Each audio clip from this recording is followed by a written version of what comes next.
Hey, everybody. Hello.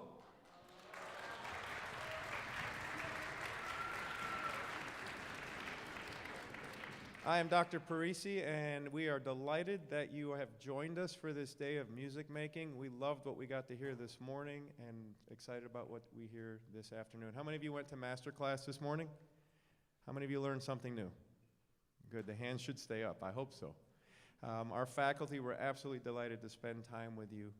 And I can't tell you how proud I am that you have chosen to be with us. You need to thank your directors for giving up the time to take away from your busy schedules to come here and make music and share music and learn from our great clinicians. You haven't had a chance to meet them. They're probably here. If you worked with them, you have Professor Emily Moss, who's in the balcony up there, and Professor Scott Teeple. Can we have a round of applause for them and all the work they've done?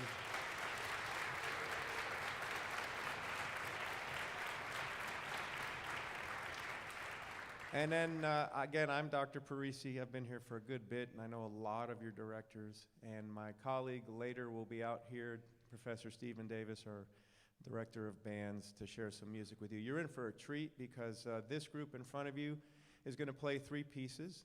One is by Paul Dooley, Fantasy of Colors. It celebrates Baroque painting and kind of the amalgamation of that combined with the fantasies that Johann Sebastian Bach used to write. You'll also see in between pieces we rotate players. We don't necessarily have principal players. We have just the opportunity to make music together. Second piece will be with Love and Grace by Nicole Puno. And then the last piece, I'm not going to tell you until we get close to it. So we hope you enjoy it.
While we switch, please take out your smart device, if you have one.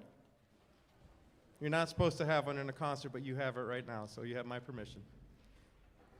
Take out that smart device, open up your photo app, take a photo of you and your friends next to you. I'm teaching you something right now, right there. This is us. We are the Kangaroos, Roo up right here. So I know all the other schools have other things. Your ears have to be a little droopy and your fingers have to be a little rounded right there. Take a picture with your friends and colleagues. If you have no friends, I'll take a picture with you. There you go. I'd like you to put it hashtag UMKC bands. Hashtag UMKC bands. Share that. Hashtag UMKC bands. Having a great time at UMKC. You got 1 minute to do that. 1 minute. I want to see who gets it posted quicker. UMKC bands. Hashtag. Did you do it? Did she post it?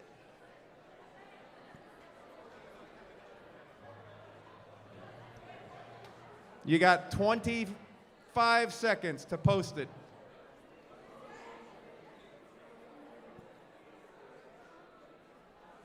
Hold on, I'm taking a picture.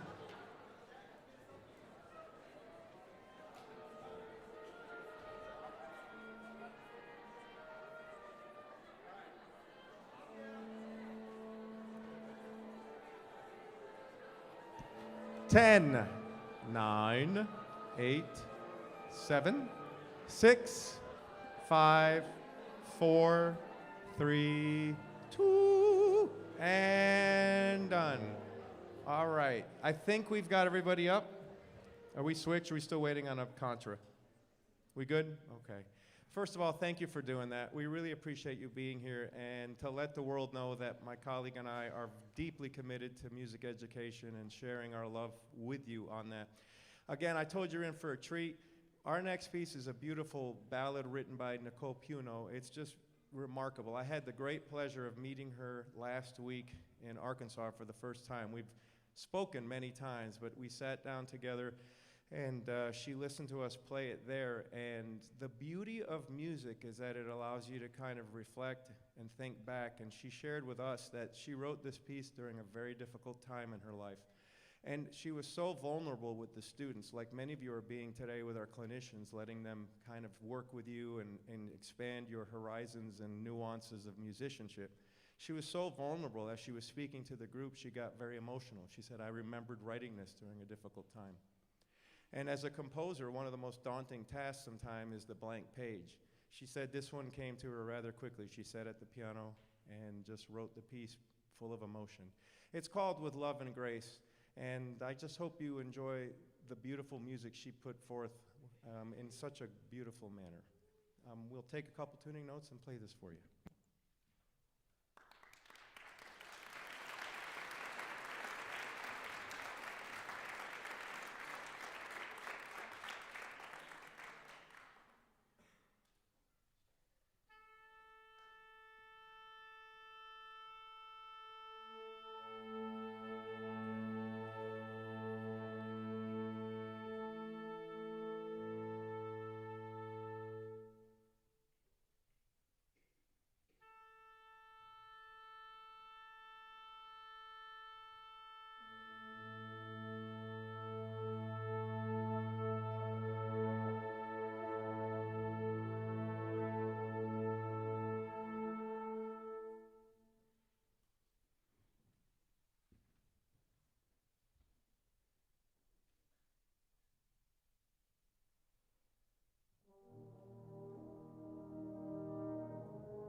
Repeat after me.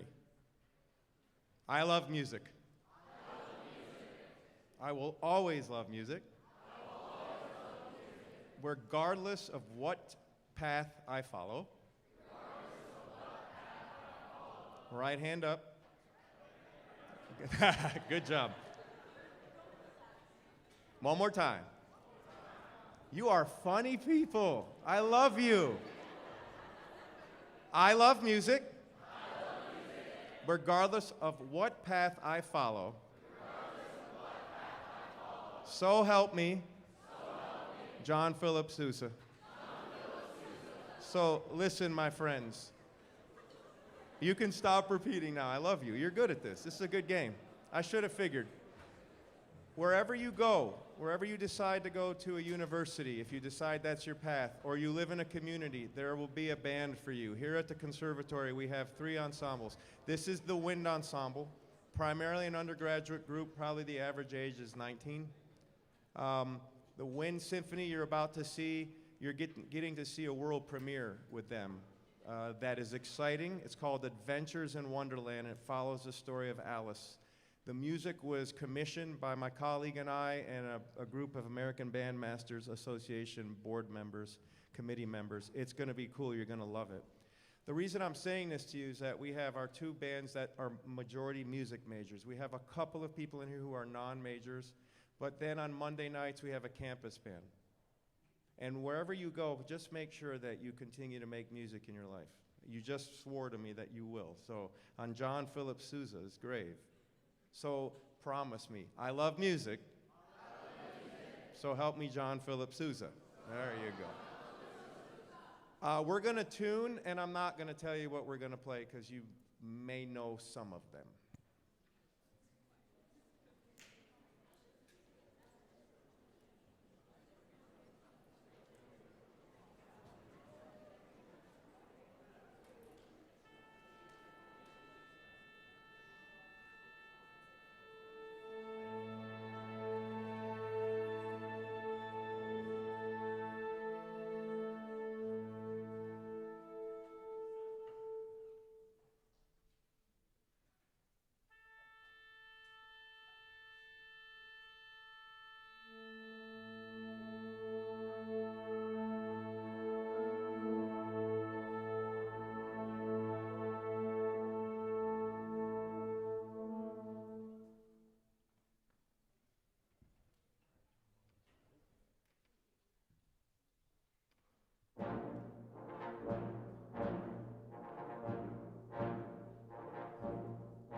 Welcome, and thank you for attending today's Conservatory Wind Symphony performance and the world premiere of Adventures in Wonderland by Erica Savano. We invite you to sit back, take a deep breath, and let your imagination wander into the timeless magic of Lewis Carroll's 1865 classic novel. Our story begins with a young and curious girl named Alice who follows a hurried white rabbit down a rabbit hole and tumbles into a strange and mysterious place called Wonderland, where things are not always what they seem. The rabbit rushes past her, calling out, "I'm late! I'm late!" In this new world, Alice discovers magical food and drinks that make her change size. She grows bigger and bigger until she is 9 feet tall, then later shrinks very small again. Feeling terribly confused and alone, Alice cries so much that her tears turn into a deep, shining pool. As Alice continues her journey, she comes upon a beautiful and mysterious garden. There she meets the Cheshire Cat, who can appear and disappear, and gives her puzzling advice about which path she should take to get back home. Alice also visits a very unusual tea party with the Mad Hatter and his friends, where time seems stuck and the guests seem, well, mad. At last, Alice arrives at a rose garden, where she meets the Red Queen, a fierce ruler who loves barking orders at her playing card soldiers and shouting, "Off with their heads!" Alice is pulled into the Queen's court, where a strange trial takes place and nothing is fair or sensible. As the Queen grows angrier, chaos breaks out, and Alice begins to grow larger and braver too. She realizes that the Queen and her card soldiers are not as powerful as they seem. When the soldiers rush toward her, Alice stands her ground, and suddenly the cards scatter everywhere. At that moment, Alice wakes up safe at home, realizing her wild adventure in Wonderland has come to an end. Please enjoy the world premiere of Erica Savano's Adventures in Wonderland.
Wasn't that fun? Say yes.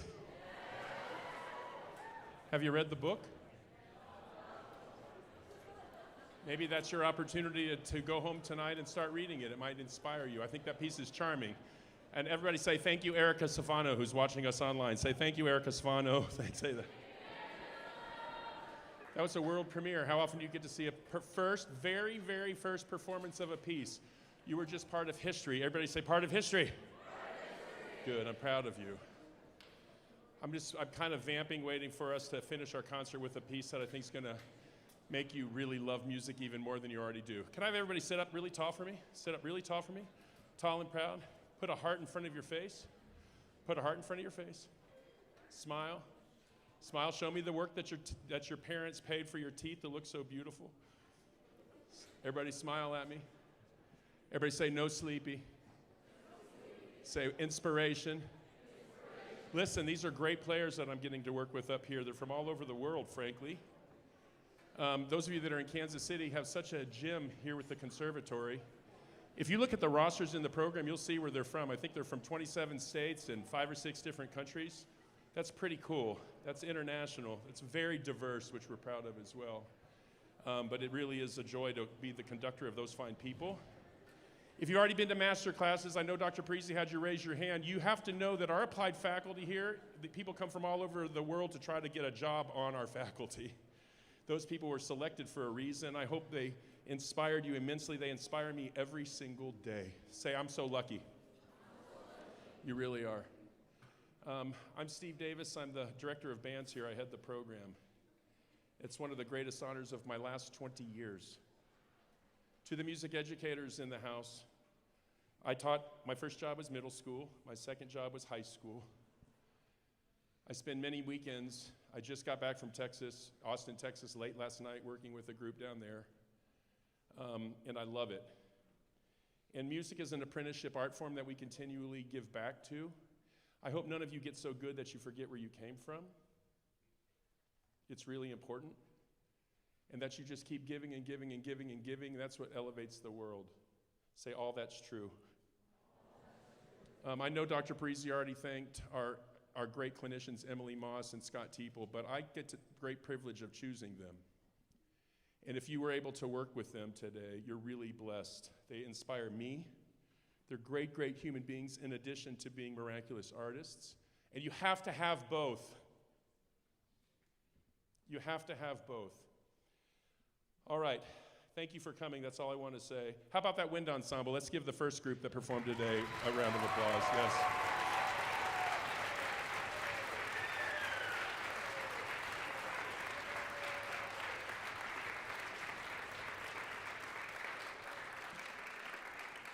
Everybody say Schwanda. Say Schwanda. The Bagpiper. This is an opera that was written in 1927. We're not playing the whole 2.5-hour opera. We're going to play about 8 minutes. But this piece, I promise you, it's called the Polka and Fugue. The first part is exciting polka that lasts about 1.5 minutes, and then we go into a very, very enthralling fugue, which just means a statement of a theme, constantly repeated in other voices. I think you'll hear that. It's introduced by our amazing clarinetists. Then the bassoonists follow it, then the flutes follow it after that, then the low reeds follow it after that, and then all heck breaks loose for about the next 4 minutes. You're in for a real treat. It's an honor to perform for you. Please hold on tight for Polka and Fugue from Schwanda the Bagpiper.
giving you instructions on where to head to next, so sit tight until I tell your group exactly where to go.